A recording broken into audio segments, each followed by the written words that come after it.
आपले. नमस्कार मित्रांनो, हे बघा जय ड्रायव्हिंग टिप्सवर तुमचं स्वागत आहे. तर हे बघा, ज्यावेळेस तुम्ही रस्त्यावर वाहन चालवत असता त्यावेळेस तुम्हाला रस्त्याच्या डाव्या आणि उजव्या बाजूला जे रोड साईन लावलेलं असतं बोर्डवर फलकवर ते तुम्हाला बघायचे, तर त्यानुसार तुम्हाला ते फॉलो करायचे. आता लेफ्ट साईड इंडिकेटर द्या, आपल्याला साईडला घ्यायची गाडी. तुम्हाला एक रोड साईन दाखवतो. हे बघा, इथं त्यांनी फलक लावलंय. कधीही गाडी रस्त्यावर थांबवताना लेफ्ट साईड इंडिकेटर द्यायचं, साईड मिरर मध्ये बघायचं आणि साईडला लावायची गाडी. तर हे बघा, ह्या ठिकाणी त्यांनी एक सूचना दिली, गो स्लो.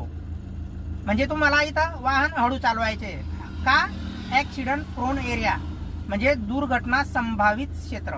तर त्यांनी ह्या ठिकाणी तुम्हाला सूचना दिली की ह्या ठिकाणी तुम्हाला गाडी हळू चालवायची आहे, कारण की ह्या ठिकाणी दुर्घटना होण्याची शक्यता आहे. ऑलरेडी इथं अपघात झालेले आहेत टर्नवर, त्याच्यामुळे त्यांनी ह्या ठिकाणी हे बोर्ड लावलं आहे आणि एक मेसेज दिला आहे की तुम्हाला वाहन चालवताना ह्या ठिकाणी टर्निंग पॉईंट आहे, म्हणजे टर्न आहे, थोडा जास्त मोठं वळण आहे, त्याच्यामुळे ह्या ठिकाणी अपघात होऊ शकता. म्हणून त्यांनी ह्या ठिकाणी गो स्लो अशी सूचना दिली आहे आणि त्या सूचनेचं तुम्हाला पालन करायचे आहे आणि तुम्हाला तुमची गाडी हळू चालवायची आहे.